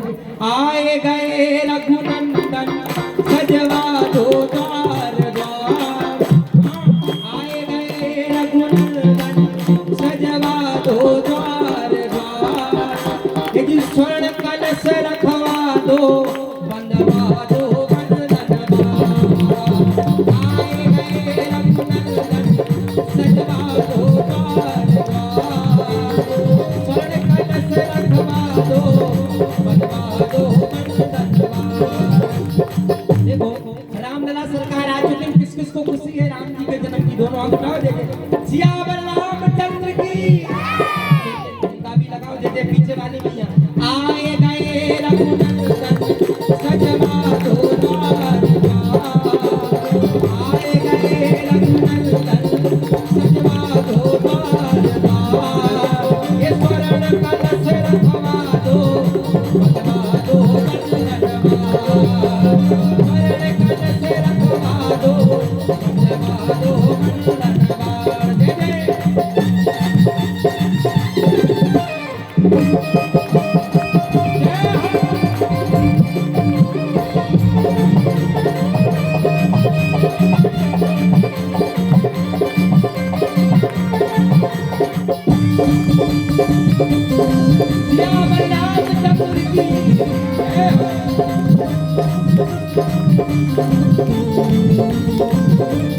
ओ सजी नगरिया हे सारी, अरे गावे नाचे नर नारी। सजी नगरिया हे सारी, नाचे गावे नर नारी। और देखो तिलकगंज वार्ड की सब मैया कह रही है, खुशियां मनाओ भक्तों, गावो री मंगल चार। खुशियां मनाओ भक्तों, गावो री मंगल चार। स्वर्ण कलश रखवा दो, बंधवा दो बंधन। आए गए रघुनंदन, सजवा दो द्वार द्वार। स्वर्ण कलश रखवा दो, बंधवा दो बंधनवा। स्वर्ण कलश रखवा दो, बंधवा दो बंधनवा। स्वर्ण कलश रखवा दो, बंधवा दो बंधनवा। स्वर्ण कलश रखवा दो, बंधवा दो बंधनवा।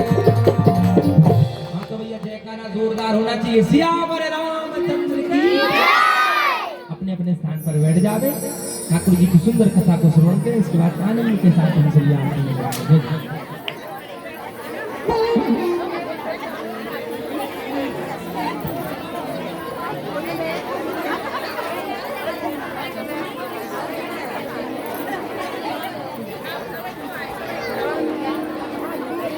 भैया शांति बनाए रखें, जैसे अल्लाह ना करे। श्री वृंदावन बिहारी लाल की।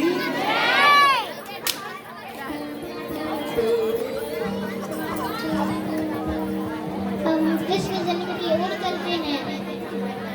ब्रह्मा जी के पुत्र हुए अत्रि, अत्रि के हुए चंद्रमा, चंद्रमा के हुए बुध, बुध के हुए पुरुरवा, पुरुरवा के हुए आयु, आयु के हुए नहुस, नहुस के हुए ययाति, ययाति के यदु, यदु के हुए सहस्रजित, सहस्रजित के पुत्र का नाम था सतजित, सतजित के पुत्र का नाम था है के पुत्र का नाम था धर्म, और धर्म जी के पुत्र का नाम था नेत्र, नेत्र के पुत्र का नाम था कुंती, कुंती के सहस्रजित,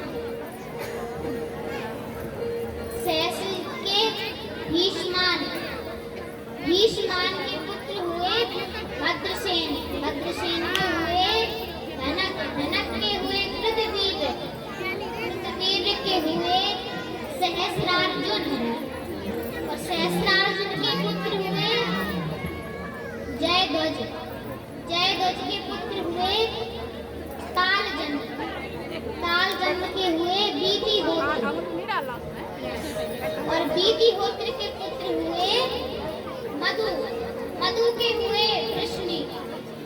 अब इन वृष्णि के आगे चल करके सातवत हुए, सातवत जी के पुत्र हुए पुनर्वसु, और पुनर्वसु जी के पुत्र हुए आहुक, आहुक जी के दो पुत्र हुए जिनके नाम थे देवक और उग्रसेन।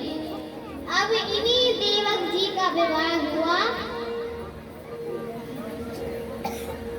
इन्हीं देवक की पुत्री हुई देवकी, इनका विवाह हुआ वसुदेव जी के साथ। और जो ये उग्रसेन थे, आपने कंस का नाम तो सुना ही होगा, ये कंस के पिता थे, ये कंस के पिता थे। तो अब देवक की पुत्री देवकी का विवाह हुआ वसुदेव जी के साथ।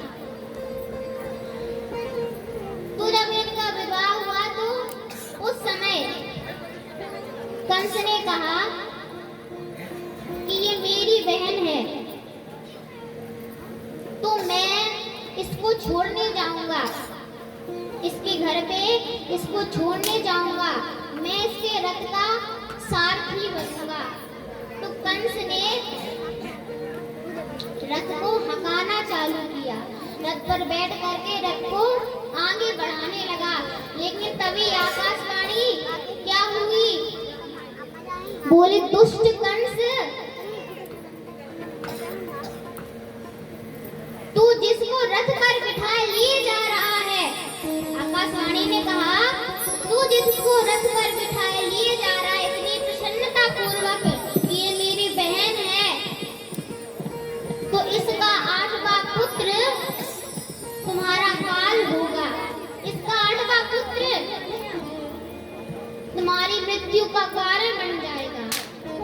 कंस तो बड़ा भयभीत हो गया और कंस ने क्या किया? अपनी बहन का हाथ पकड़ा और म्यान में से तलवार निकाली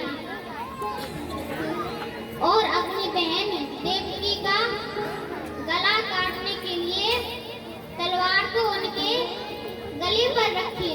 लेकिन वसुदेव जी हाथ जोड़ करके कहने लगे, अरे महाराज जी, आप क्या कर रहे हैं? ऐसा करने से आपका कल्याण नहीं होगा, क्योंकि ये आपकी छोटी बहन है। दूसरी बात है, इनका अभी विवाह होकर के आया है। देखिए, इनके हाथों की अभी तक तो मेहंदी तक भी छोटी है, आप इन्हें कैसे मार सकते हैं? इनका अभी नया नया विवाह हुआ है। आकाशवाणी ने आपसे क्या कहा है कि इसका 8वां पुत्र आपको मार डालेगा, तो आपको 8वें पुत्र से डर है ना? तो मेरे जितने भी पुत्र होंगे, मैं सारे पुत्रों को आपको सौंप दूंगा। बस अभी इस समय के लिए देवकी को छोड़ दीजिए। तो कंस ने समझा, जब ये इतने कह ही रहे हैं तो अभी के लिए छोड़ देता हूँ, क्योंकि कंस ने समझा, मुझे लगता है वसुदेव ठीक कह रहे हैं, ये मुझे जरूर अपने पुत्र मेरे पास लाएंगे और मुझे सौंपेंगे। तो कंस ने वसुदेव जी को सत्यवादी समझ करके कि अपने वचनों को सत्य तो करेंगे, सत्यवादी समझ करके देवकी को छोड़ दिया। वसुदेव जी के यहाँ पर पुत्र का जन्म हुआ। पहले पुत्र का जन्म हुआ, उसका नाम था कीर्तिमान। तो जब हाथ में लेकर के उस पुत्र को वसुदेव जी कंस के पास ले जा रहे थे, उस समय कष्ट तो कितना हो रहा होगा। जब कोई अपना पुत्र सदा के लिए किसी को देने जाता है तो कितना कष्ट होता है। वसुदेव जी जा रहे हैं और दुखी हो रहे हैं, लेकिन सबसे ज्यादा दुखी किस बात के लिए हो रहे हैं कि भले ही मेरा पुत्र चला जाए, लेकिन मेरा वचन झूठा नहीं होना चाहिए, मेरा वचन मिथ्या नहीं होना चाहिए, क्योंकि मैंने कंस से कहा है कि मैं आपके पास आकर के आपको पुत्र सौंपूंगा। तो वसुदेव जी ने जब पहला पुत्र कंस के हाथ में सौंपने गए, तब कंस बोला, मुझे पहले पुत्र से कोई मतलब नहीं, आप इसे ले जाइए, मुझे इससे कोई मतलब नहीं। आकाशवाणी ने क्या कहा है कि 8वां गर्भ इसका मेरे लिए काल होगा, तो मुझे तो 8वें गर्भ से भय है, मुझे पहले पुत्र से कोई भय नहीं है, आप इसे ले जाइए। वसुदेव जी बड़े प्रसन्न हो गए, चलो मेरा पुत्र मुझे वापस मिल गया, किसी न किसी कारण से मिल गया, नहीं तो गया। वसुदेव जी लौट गए, लेकिन तभी नारद जी महाराज वहां पहुंच गए और कंस से क्या बोले, बोले राजन, आप पहले पुत्र को लौटा करके बड़ी भूल कर रहे हैं।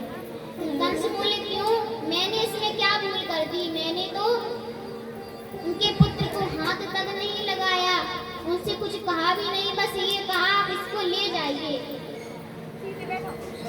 तब नारद जी बोले, देखो यदि आप शुरू से गिनोगे 1 2 3 4 5 6 7 8 शुरू से गिनोगे फिर भी 8 आ रहा है और 8 से गिनोगे लास्ट से तो फिर भी एक जो है वहां भी 8 आ रहा है। तो कंस से नारद जी ने कहा, देवता आपको पता है कितने चालाक होते हैं, कहीं वे 8वें गर्भ को छोड़ करके पहले में ही आ गए तो क्या करोगे महाराज आप? वह आपको मार नहीं देगा। तो इससे अच्छा है आप वसुदेव जी के एक भी पुत्र ना बचने दो, सबको मारते रहो। तब कंस ने कहा कि नारद जी वैसे ठीक कह रहे हैं, क्योंकि झूठ ही न हो ही देव ऋषि वाणी, देवर्षि नारद की वाणी कभी झूठी हो ऐसा तो हो ही नहीं सकता।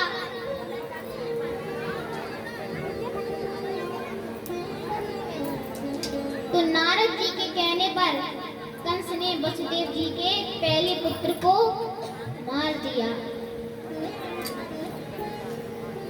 पहले पुत्र को भी मार दिया। इस तरह से उनके 6 पुत्रों को मार दिया। अब 7वीं में बलराम जी आए, देवकी जी के गर्भ में बलराम जी प्रवेश कर गए, क्योंकि जब भगवान का राम अवतार हुआ था, भगवान ने राम का जन्म लिया था, उस समय लक्ष्मण जी जो थे वे भगवान श्री राम के कौन थे? छोटे भाई।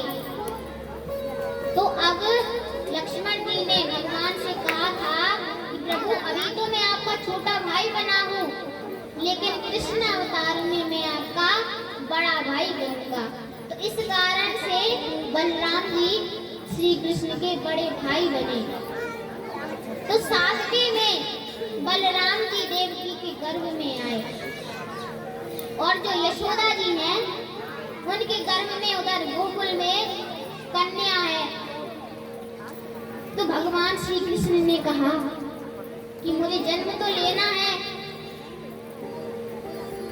तब भगवान श्री कृष्ण ने योग माया को आदेश दिया, कहा कि आप अपनी शक्ति से जो देवकी के गर्भ में पुत्र है उस पुत्र को यशोदा जी के नहीं बल्कि रोहिणी जी के गर्भ में पहुंचा दीजिए। और योग माया ने ऐसा ही किया, रोहिणी के गर्भ में बलराम जी चले गए। अब तो सभी कहने लगे कि देवकी कितनी अभागिन है, अपने 6 बेटों को तो खो ही चुकी है, 7वां बेटा भी नहीं रहा, इसका गर्भ गिर गया है। देवकी जी को ऐसे कहने लगे। तब भगवान ने क्या किया कि देवकी जी के गर्भ में प्रवेश कर गए। उनके प्रवेश करते ही वहां पर देवता आ गए और देवता आकर के भगवान की स्तुति की और उनसे कहा, माता देवकी से ब्रह्मा जी बोले, आपको माता अब डरने की बिल्कुल आवश्यकता नहीं है, क्योंकि अब भगवान का जन्म होने वाला है। अब आप कंस से बिल्कुल मत डरिए, क्योंकि अब कंस बस थोड़े दिन का मेहमान बचा है, थोड़े दिन और आपको सताएगा, इसके बाद भगवान उसका वध कर देंगे, भगवान उसका उद्धार कर देंगे। उधर रोहिणी जी के गर्भ में बलराम जी हैं। तो रोहिणी जी के गर्भ से बलराम जी का उधर जन्म हो गया और गोकुल में वहीं पर यशोदा जी के गर्भ से एक कन्या का जन्म हो गया। और इधर देखो, जेल खाने में कंस ने देवकी और वसुदेव जी को जेल खाने में डाल दिया था। तो इधर जेल खाने में भगवान ने भी जन्म ले लिया। उधर यशोदा जी के कन्या का जन्म हो गया और रोहिणी जी के यहाँ पर उनके पुत्र का जन्म हो गया। और इधर भगवान श्री कृष्ण ने जन्म ले लिया। तो जब भगवान ने जन्म लिया उस समय कैसा रूप दिखलाया देवकी को? चतुर्भुज रूप। देवकी हाथ जोड़ करके बोली, देवकी जी तो समझ ही गई थी भगवान है, क्योंकि भगवान ने ही उनको वरदान दिया था कि मैं आपका पुत्र बन करके आऊंगा। तो देवकी ने कहा भगवान से कि हे भगवान, आप अपने चतुर्भुज रूप को ज्यादा देर तक मत दिखलाइए, क्योंकि यदि मेरा भाई कंस ने यदि आपको देख लिया तो वह आपको जिंदा नहीं छोड़ेगा, आपको मार डालेगा प्रभु। इसलिए आप जो चतुर्भुज रूप दिखला रहे हैं, इस रूप को त्याग दो, एकदम साधारण बालक बन जाओ। भगवान ने कहा साधारण बालक तो मैं बनूंगा। वसुदेव जी से कहा, वसुदेव जी आपको एक काम करना होगा।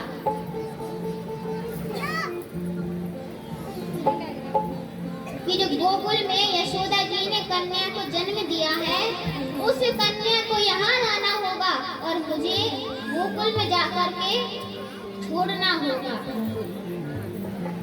तो वसुदेव जी ने यही किया। वसुदेव जी बोले, प्रभु मैं आपको ले तो जाऊं, लेकिन कैसे लेके जाऊं? देखो मेरे हाथ में तो हथकड़ी डली हुई है, पैरों में बेड़ी डली हुई है, मैं कैसे चलूंगा, कैसे आपको अपने ऊपर लूंगा? भगवान ने कहा एक बार आप ध्यान से देखिए तो अब देखिए आपकी बेड़ी खुल चुकी है। तो भगवान के कहने पर वसुदेव जी जो बेड़ियों से जंजीरों से बंधे हुए थे मुक्त हो गए और भगवान को एक डलिया में लेटा करके डलिया में रखा और ले जाने लगे हैं। लेकिन वसुदेव जी भगवान से बोले भगवान यमुना जी में तो अभी बाढ़ आई हुई है, मैं आपको कैसे लेकर के जाऊंगा? मैं तो खुद ही डूब जाऊंगा, कैसे लेके जाऊंगा? तब भगवान बोले चिंता मत करो, यमुना जी में जो बाढ़ आई हुई है, जब मैं वहां पर जाऊंगा तो वे आपको रास्ता देती जाएंगी, बस आपको कुछ नहीं करना है, बस मुझे ले जाकर के गोकुल में रखना है।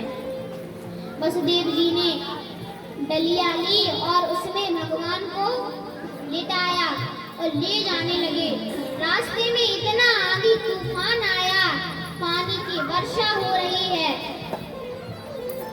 और बहुत जोरों से हवा चल रही है, तूफान चल रहा है और वसुदेव जी ऐसे पानी में भीगते हुए भगवान को गोकुल की ओर ले जा रहे हैं। अब जैसे ही यमुना जी के पास आए तो यमुना जी में तो आई हुई थी बाढ़, तो पहले तो यमुना जी ने वसुदेव जी को रास्ता दे दिया, लेकिन बीच में इतनी जोर से यमुना जी बढ़ गई कि वसुदेव जी उबटूब होने लगे, वसुदेव जी डूबने लगे, यमुना जी बहुत ऊपर आने लगी, वसुदेव जी के मुंह तक पहुंच गई। तब भगवान ने अपना चरण लटका दिया, क्योंकि यमुना जी भगवान के चरणों को स्पर्श करना चाहती हैं। चरण लटकाया और यमुना जी ने भगवान के चरण छुआए। चरण छूने के बाद यमुना जी ने एकदम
बैठ जावे पहले जजमान जी की पूजा कर ठाकुर जी फिर आपको भी दर्शन देवे व्यवस्था बनाए रखे माताओं से निवेदन है और बच्चों से भी निवेदन है बैठ जावे अपने अपने स्थान पर जय हो